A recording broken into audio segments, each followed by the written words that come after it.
ప్రత్యూష. నేను పిల్లాడిగా స్కూల్కి వెళ్ళే టైం దగ్గర నుంచి నాకు పిల్లాడు పుట్టే వరకు ఆల్మోస్ట్ 2 దశాబ్దాల పైన కాలం ఎవ్రీ నవ్ అండ్ దెన్ ఈ పేరు మనకి వినిపిస్తూనే ఉంది. Pratyusha case, Pratyusha case, Pratyusha case. చివరగా ఈరోజు సుప్రీంకోర్టులో ఈ కేసు మీద ఫైనల్ వర్డిక్ట్ వచ్చేసింది. ఇక పైన మనం ఈ కేసు గురించి వినబోం. కానీ ఈ కేసు ఎప్పుడైనా సరే దీని వెనకాల అసలు ఏం జరిగింది ఏంటని మనం తెలుసుకోవడానికి ప్రయత్నించిన ప్రతిసారి కొన్ని ప్రశ్నలు అందరికీ తలెత్తుంటాయి. ఇంత ఫైనల్ వర్డిక్ట్ వచ్చిన తర్వాత కూడా ఆ ప్రశ్నలకి మాత్రం ఎప్పుడు సమాధానాలు దొరకలా.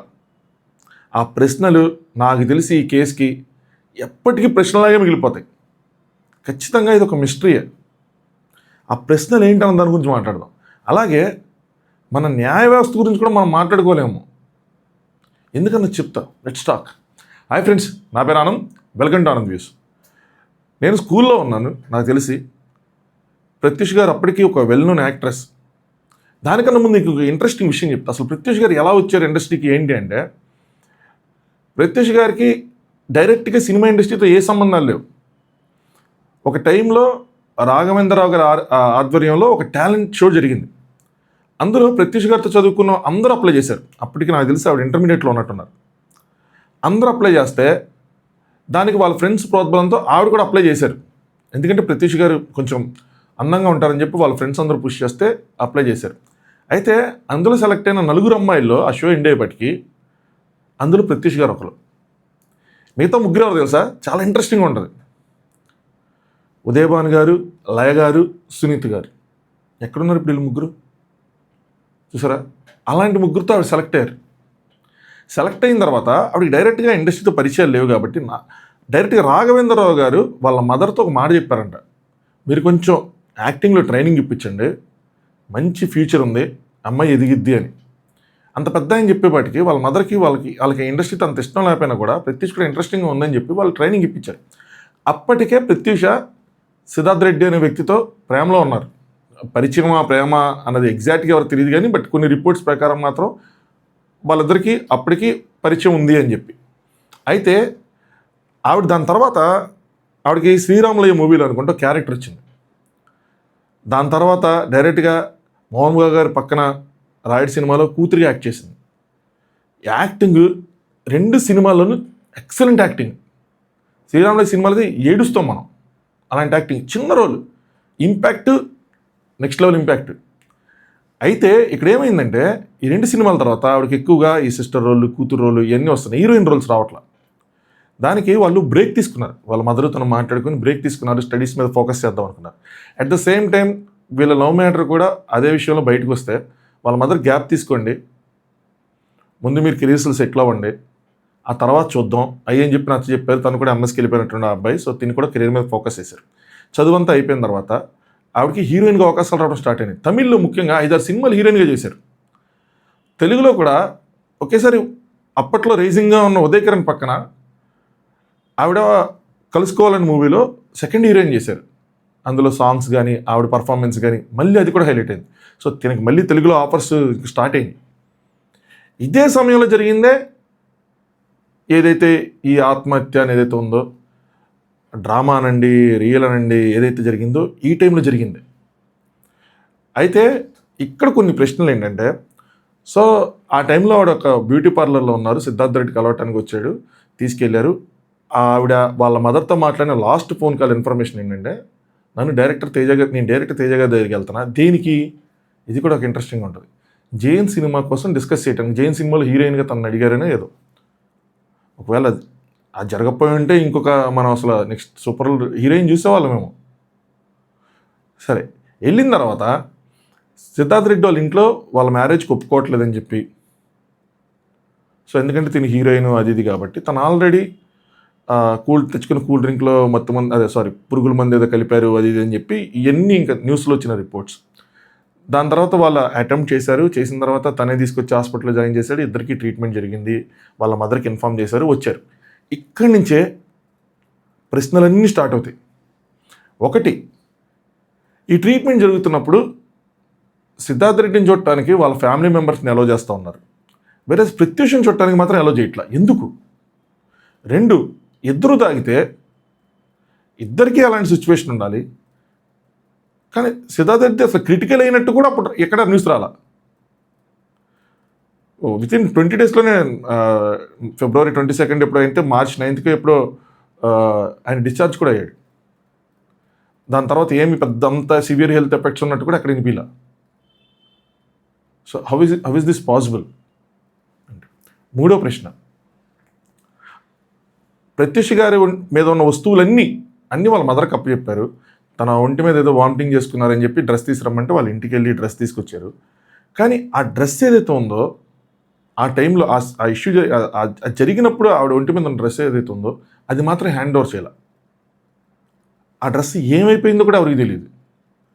అప్పట్లో అంటే మధ్యలో అప్పట్లో కదా, కానీ ఒక 10-15 సంవత్సరాల తర్వాత నేను విన్నది ఏంటంటే ఆ డ్రెస్ కాల్ చేశారు అది అని చెప్పి. వీటికి అన్నిటికన్నా ముఖ్యంగా తను చనిపోయిన తర్వాత ఇమీడియట్గా జరిగిన పోస్ట్ మార్టంలో మునుస్వామి అని చెప్పి ఒక డాక్టర్ పోస్ట్ మార్టం చేశారు. అందులో చాలా క్లియర్గా వచ్చిన పాయింట్స్ ఏంటంటే అత్యాచారం జరిగిందని, కొట్టారని, ఒకరు కాదు మోర్ దెన్ 2-3 పర్సన్స్ అని చెప్పి రిపోర్ట్లు చాలా వచ్చినాయి. కానీ ఇక్కడ ఏం జరిగిందో తెలియదు, ఎవరికి తెలియదు.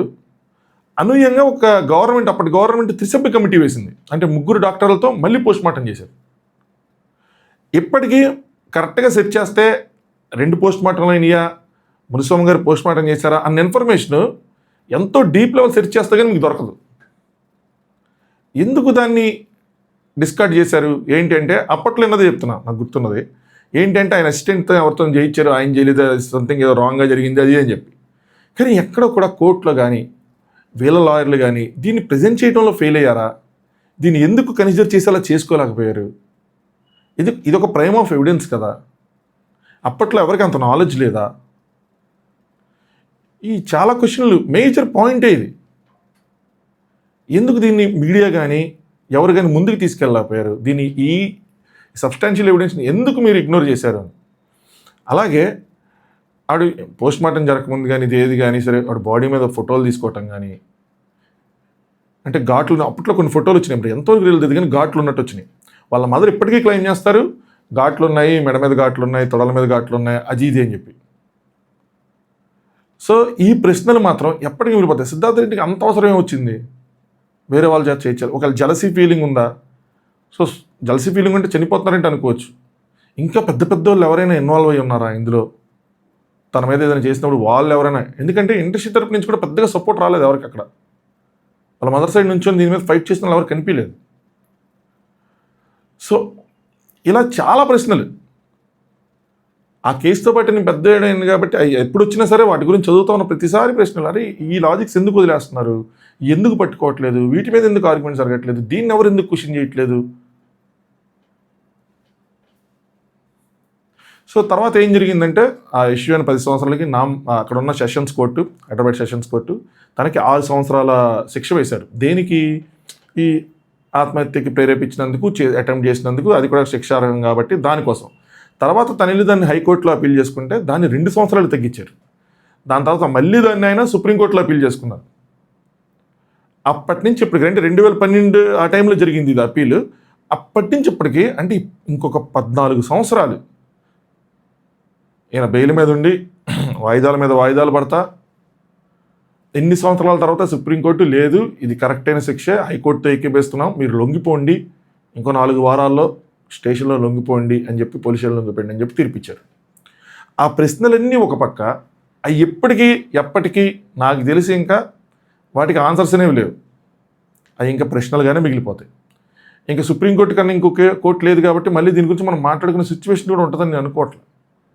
సో ఆ ప్రశ్నలన్నీ ప్రశ్నలుగానే మిగిలిపోయినాయి. మనం రెండో పార్ట్కి వస్తే మన న్యాయ వ్యవస్థ. ఇప్పుడు ఆయన పిటిషన్ వేసినప్పుడు దానికి అగెన్స్ట్గా వాళ్ళ మదర్ ఫైట్ చేశారు. ఎంతో ఖర్చు, ఎంతో సమయం, ఎంతో స్ట్రెస్, ఇన్ని సంవత్సరాల 2002లో ఒకటి జరిగితే 2026లో దానికి సంబంధించిన తీర్పు. మనకు ఎక్కడ మనం ల్యాక్ అవుతున్నాం, ఎక్కడ ఏం జరుగుతుంది? మరి 24 సంవత్సరాలు ఒక కేసు మీద. ఇప్పుడు ఈ లోపల ఆ కేసు మీద ఫైట్ చేసేవాళ్ళు అటు సైడ్ లేకపోతే ఏంటి పరిస్థితి?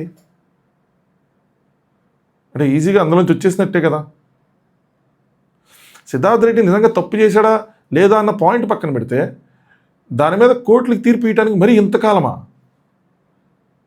మన కోర్ట్స్ నిజంగా అంత మన లాస్లో లూప్ హోల్స్ ఎక్కువైపోయినాయా, లేదంటే మన జడ్జెస్ మీద వర్క్ ప్రెషర్ ఎక్కువైందా, కోర్టులు తక్కువైనాయా, జడ్జెస్ తక్కువ ఉన్నారా? తక్కువ ఉంటే గవర్నమెంట్ సరిదిద్దాలి కదా.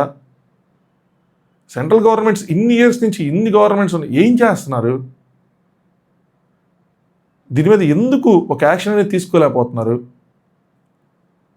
ఒక సుప్రీంకోర్టు సరిపోవట్లేదా? అంటే ఒక supreme court and supreme court different benches ఉంటాయి, వాటిని ఏమైనా పెంచాలా? ఎక్కడ తేడా జరుగుతుంది, ఎక్కడ తప్పు జరుగుతుంది? మనం ఏమైనా తప్పు చేసిన వాళ్ళకి అంటే మన న్యాయ వ్యవస్థ ఎలా వర్క్ చేసిద్దంటే 100 మంది దోషులు తప్పించుకున్నా పర్లేదు కానీ ఒక్క నిర్దోషిగా శిక్ష పడకూడదు అన్న పాయింట్ మీద రన్ అవుతాయి. ఆ పాయింట్ మనం మార్చుకోవాల్సిన సిచ్యువేషన్ ఉందా? ఇంకోటి కూడా చెప్తూ ఉంటాం కదా, justice delayed is justice denied అని చెప్పి. సో కొన్నిట్లో శిక్షలు పడకుండానే ఇంకొక 20 సంవత్సరాలు నడిస్తే ఆ కేసులో ఉన్న వాళ్ళు ఎవరు ఉండడానికి కూడా అవకాశం ఉండే ఛాన్సులు ఉన్నాయి, ఉండని ఛాన్సులు ఉన్నాయి కదా. సో ఇలా ఎన్ని కేసులు, ఎంతమంది ప్రత్యక్షాలు, ఎన్ని కేసులు, ఎన్ని నడుస్తున్నాయి? సెషన్స్ కోర్టు, నెక్స్ట్ జిల్లా court, next high court, next supreme court, ప్రతి దానికి 10 సంవత్సరాలు తీసుకుంటూ వెళ్ళిపోతే ఇలాంటి వాటి కోసం ఎవరు ఎందుకు పోరాటాలు చేయరు? ఇలాంటి వాటి ఎందుకు రేస్ చేయరు? ఏదైనా కేసు వస్తే ఆ కేసు తీవ్రతను బట్టి, దానికి ఉన్న సెక్షన్స్ని బట్టి అది ఇన్ని సంవత్సరాల లోపల పర్టికులర్గా దాన్ని ఫినిష్ చేయాలి అని చెప్పి ఎందుకు దానికి టార్గెట్ పెట్టుకోరు? అలాంటి చట్టాలు ఎందుకు తీసుకురారు? ఆ చట్టాలు తీసుకొచ్చి దానికి సంబంధించిన రిసోర్సెస్ని గవర్నమెంట్ ఎందుకు అరేంజ్ చేయదు? జడ్జిలు తక్కువైపోతే జడ్జిలు బెంచెస్ పెంచడం, ఇలాంటివన్నీ ఎందుకు చేయరు? ఈ లోపల ఇక్కడ ఇటు సైడ్ ఆ కేసులో ఉన్న వాళ్ళకి ఏదైనా అయితే వాళ్ళు ఇంకా ఫైట్ చేయలేని సిచ్యువేషన్లో ఉంటే వాళ్ళకి అన్యాయం జరిగినట్టే కదా. ఏమో దీని గురించి మధ్యాహ్నం నుంచి రన్ అవుతా ఉంది, నేను ఆలోచిస్తూ ఉన్నా ఏం జరుగుతుంది ఎప్పటికి. ఇంకా ఇలా ఇంకొక కేసు కోసం మనం ఎన్ని కేసులు ఉన్నాయి తెలుసా? మనం సంవత్సరాలు మాట్లాడుకుంటూనే ఉంటున్నాం. ఇలాంటిది ఏదో జరుగుతూ ఉంటుంది, సంవత్సరాలు దాని గురించి మాట్లాడుకుంటున్నాం. ఇది ప్రైమ్ ఎగ్జాంపుల్ ఈ కేసు, ఈ అమ్మాయి కేసు. ఎందుకంటే నేను చిన్నప్పుడు చూసిన కేసు కాబట్టి నాతో పాటు పెరిగింది కేసు అది. అంటే నేను పెద్దోడిని అయిపోయాను, నాకు పిల్లడు పుట్టేశాడు. ఆ కేసుకి ఇంకా ఒక తీర్పు రాలేదంటే ఆశ్చర్యంగా ఉంది. ఆ తీర్పులో హైకోర్టులో, సెషన్స్ కోర్టులో శిక్ష పడిన వ్యక్తి ఇన్ని సంవత్సరాలు బెయిల్తో ఉన్నాడు బయట. ఇప్పుడు ఒకవేళ తను నిజంగా తప్పు చేయలేదు అనుకోండి, ఫర్ ఎగ్జాంపుల్ ఇప్పుడు సుప్రీంకోర్టు తీర్పు అవును తప్పు చేయలేదు తనకి సపోర్ట్గా వస్తే తను ఇన్ని సంవత్సరాలు దాన్ని స్ట్రెస్ని క్యారీ చేసినట్టే కదా. ఒక కేసు పెట్టుకొని తను ఇన్ని సంవత్సరాలు దాని మీద చాలా అమౌంట్ స్పెండ్ చేసినట్టే కదా. చెప్తున్నాను, కోర్టులో కేసుల మీద ఫైట్ చేయడం అంటే ఇట్స్ నాట్ ఈజీ థింగ్. ఫైనాన్షియల్గా చాలా ఖర్చు పెట్టాలి, అవన్నీ ఖర్చు పెట్టుకున్నట్టే కదా. ఇప్పుడు తను చేసిన తప్పు అన్నప్పుడు వాళ్ళ మదర్ అదే 2 సంవత్సరాల శిక్షణకి యాస్టీస్గా అమలు చేయాలి అని చెప్పినప్పుడు మరి వాళ్ళ మదర్ ఇటు సైడ్ ఉన్న వాళ్ళ పరిస్థితి చూస్తే వాళ్ళ మదర్ ఇన్ని సంవత్సరాలు ఏమైనా ఫైట్ చేసినట్టు కదా, ఇన్ని సంవత్సరాలు ఆ స్ట్రెస్ తీసుకుని తనకంటూ ఒక ఫైనల్ ఓకే ఇంకో నా కూతురికి జరిగితే చివరికి ఈ న్యాయం జరిగింది, అట్లీస్ట్ ఇది జరిగిందనో జరగలేదు ఒక కంక్లూజన్. ఆ తల్లి ఆ కంక్లూజన్ లేకుండా ఇన్ని సంవత్సరాలు అలాగే దాని గురించి పెట్టుకొని బాధపడతా, పోరాడతా, దాని గురించి మాట్లాడతా, అది క్యారీ చేస్తా, ఆవిడకి మనశ్శాంతి అనేదే లేకుండా ఉంటుంది కదా వాళ్ళ గురించి ఆలోచించినప్పుడు. అవన్నీ తిరుగుతూ ఉంటాయి. సో ఇలా ఇంకెన్ని చూడాల్సి వస్తుందో, ఇన్ని సంవత్సరాలు నడటం మాత్రం అసలు ఎవరికి ఇది కరెక్ట్ కాదు. తప్పు చేసిన వాళ్ళకి కరెక్ట్ కాదు, చేయని వాళ్ళకి కరెక్ట్ కాదు, శిక్ష పడిన వాళ్ళకి కరెక్ట్ కాదు, ఎవరికి కరెక్ట్ కాదు. తప్పు చేస్తే పక్కన వాళ్ళు అరే తప్పు చేస్తే శిక్ష అనిపించట్లేదు వాళ్ళ మనశ్శాంతి లేకుండా ఉంటాం, తప్పు చేయకపోయినా కూడా శిక్ష అనిపిస్తాను వాళ్ళ మనశ్శాంతి లేకుండా ఉంటాం. వీటి గురించి ఎందుకు ఆలోచించి ప్రాపర్గా దీన్ని అంటే మనం చాలా సమస్యలు సాల్వ్ చేస్తాం, మూన్ మీదకి వెళ్ళిపోతాం, ఎక్కడికెక్కడికో వెళ్ళిపోతాం. కానీ ఇలాంటి మన చేతిలో ఉన్న సమస్యలు మనం సాల్వ్ చేయలేకపోతున్నాం. ఇన్ని పెండింగ్ కేసులు పెరిగిపోతూ ఉంటున్నాయి, వాదనలు జరుగుతూనే ఉంటాయి, సంవత్సరాలు ఉంటాయి. సరే ఆ ప్రశ్నలు మాత్రం ఇప్పటికీ నాకు అదొక ఏమో అది మరి సిద్ధార్థ రెడ్డి ఓపెన్ అయ్యి ఏదైనా చెప్తే మనకి తెలియాలి తప్పితే ఆ టైంలో జరిగింది కాబట్టి ఇప్పుడు ఆ టైంలో ఈ లై డిటెక్టర్ టెస్టులు ఎన్ని ఉన్నాయా, జరిగినాయా లేదా అలాంటి సోర్స్లు కూడా ఏం దొరకట్లా. సో ఏం జరిగింది ఏంటన్నది సిద్ధార్థ రెడ్డికి మాత్రమే తెలుసు, తను ఒక్కడిగా తెలుసు, ఇంకెవ్వరికి తెలియదు. ఎప్పుడైనా తను బయటపడి చెప్తే మనం తెలుసుకోవాలి తప్పితే అదర్వైజ్ ఇది అప్పటికీ ఎప్పటికీ మిస్టరీనే. చలో ఎందుకో సంథింగ్ షేర్ చేసుకోవాలనిపించింది. నేను చిన్నప్పటి నుంచి చూసిన అమ్మాయి, నాకు ఆ దగ్గరంతో if M not wrong Cheliya singer song, తన డ్యాన్స్ సరే, thanks for watching Anand views.